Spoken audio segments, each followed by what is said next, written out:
사람이 사람답게 사는 것을 요즘 웰빙이라고 합니다. 또 사람이 사람답게 죽는 것을 웰다잉이라고 합니다. 그리고 사람이 사람답게 늙는 것을 웰에이징이라고 한다고 합니다. 우리는 모두 나이를 먹게 됩니다. 돈이 많든 적든 인간은 모두 나이를 먹을 수밖에 없고, 나이가 먹으면 늙고 기력이 떨어지게 될 수밖에 없습니다. 사람은 인생의 4분의 1은 성장하면서 보내고 나머지 4분의 3은 늙어가면서 보낸다고 합니다. 이렇게 인생의 거의 대부분을 늙어가면서 보내야 하는 우리 인간이기에 그냥 세월이 흘러 자연스럽게 나이가 먹는다고 다 바르게 아름답게 늙어지는 것은 아닙니다. 다른 사람은 몰라도 나에게는 뭔가 특별한 것이 있어서 나의 늙은 모습은 뭔가 다를 것이라고 다들 한번 생각해 보셨을 것입니다.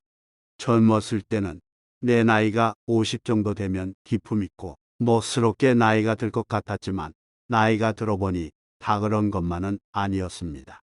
사람들끼리 모이면 서로 다름을 인정하지 못하고 매 순간 끊임없이 서로를 견제하고 비교하며 오히려 전에도 없던 자기 고집을 심하게 부리기도 하고, 진심은 속 안에 꽁꽁 싸매둔 채 감정에 못 이겨 마음에도 없는 말을 쉴 새 없이 내뱉기도 합니다. 다른 사람의 말은 귀에 들어오지 않으며 다른 사람과 다름을 절대 인정하지 않고, 타협은 곧 내가 지는 것이다라고 편협한 생각에 이르게 됩니다. 50살 넘게 살았어도 왜 인생은 내 마음대로 잘 흘러가지 않을까요? 50쯤 되면 이미 나의 활동 영역은 정해져 있고 매번 같은 곳만 가고 같은 사람만 만나게 됩니다. TV도 매번 같은 프로만 보게 되고 유튜브 같은 영상도 매번 같은 종류의 영상만 보게 됩니다. 새로운 것에는 두려움부터 생기고 전에 하던 대로 하는 것이 조금 불편하면서도 편함을 느끼는 이상한 상황을 맞게 되기도 합니다. 안정적인 생활에 익숙해지고 귀찮다는 이유만으로 나 자신을 제대로 들여다보려는 노력은 하지 않게 됩니다. 50즈음이라면 잠시 가던 길을 멈추고 나라는 사람을 알기 위한 공부가 필요합니다. 그러면 아름답게 늙어갈 수 있는 방법에는 무엇이 있을까요?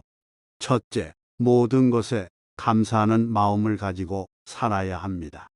노년 생활을 활발히 하는 사람들의 공통점 중 하나는 감사하는 능력이라고 합니다.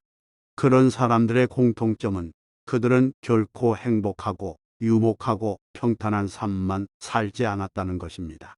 실망과 실패를 경험하고 비극적인 삶을 살아오면서도 살면서 받은 크고 작은 선물들을 감사함을 자아내는 축복으로 받아들이는 능력을 갖추고 매사에 감사하는 마음을 갖는 것은 결국 나의 삶을 풍요롭게 해줄 것입니다.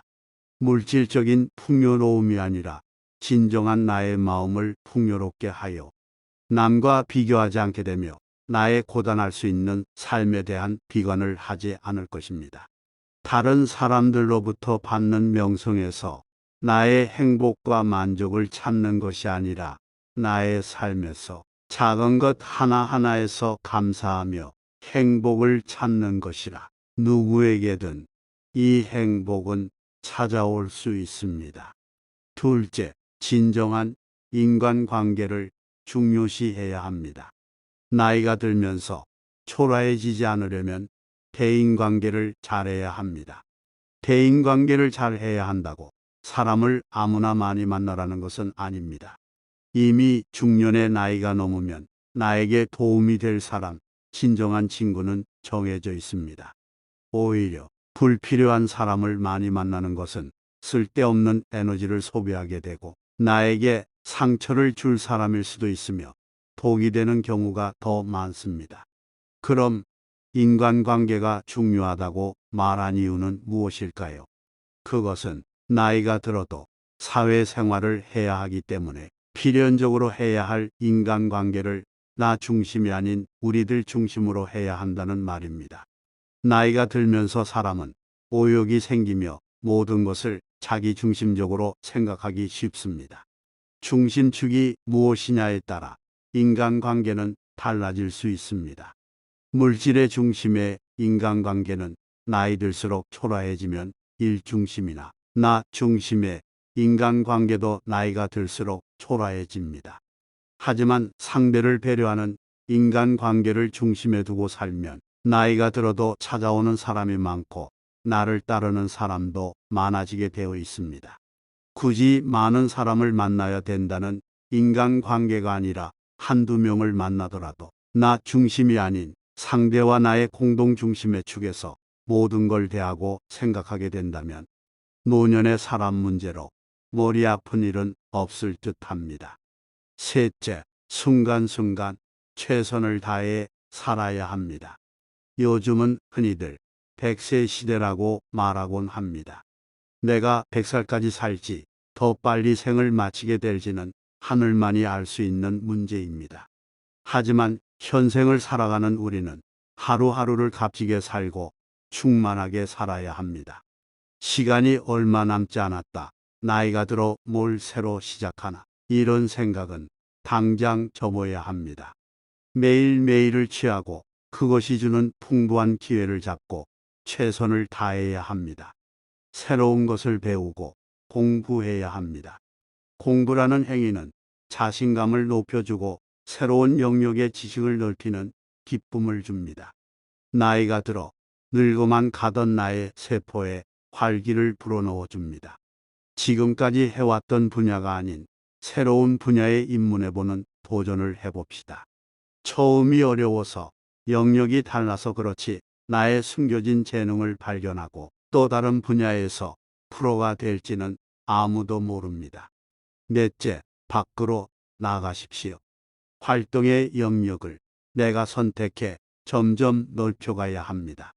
나이가 들었다고 자기 안에 갇혀버리면 사람은 융통성을 잃게 되고 옹졸해지기 마련입니다.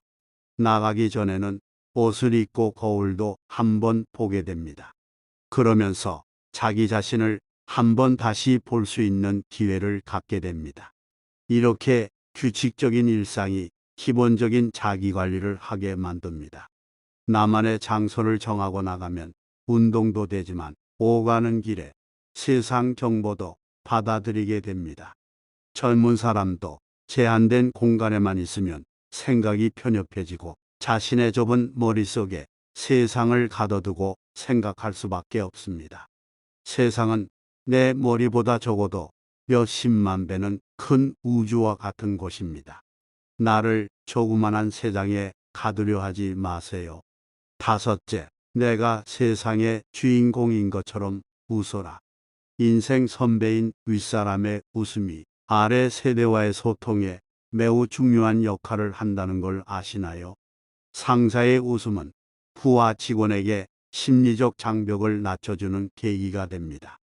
분위기 잡고 무뚝뚝한 어른보다 언제든 다가갈 수 있는 인생 선배로 소통해야 합니다. 웃으며 먼저 인사하는 것만으로도 많은 걸 얻을 수 있습니다. 나이 들어 몸은 굳을지라도 마음은 절대 굳어서는 안 됩니다. 내가 대접받으려면 우선 남부터 대접하고 인사를 받으려면 먼저 인사해야 합니다. 나이가 들수록 중년 이후에는 인격적 솔선수범이 필요합니다. 나이가 들면 당연히 신체적 능력이 떨어지는 것은 어느 누구도 막을 수 없는 현실입니다. 하지만 내가 언제든 가질 수 있는 마음가짐은 우리는 결승점이 가까워질수록 더 최선을 다하여 뛰어야 한다는 것입니다. 후반전 인생은 그저 남은 생이 아닌 후반의 삶인 것입니다. 후반전에도 얼마든지 골을 넣을 수도 있는 게 인생입니다. 웰빙 인생은 결국 웰레이징을 거쳐 웰다잉으로 마감해야 하는 것이 아닐까 싶습니다. 초라해지지 않고 아름다운 노년을 위해 모두 파이팅 하세요. 소중한 시간을 함께 해주셔서 감사합니다.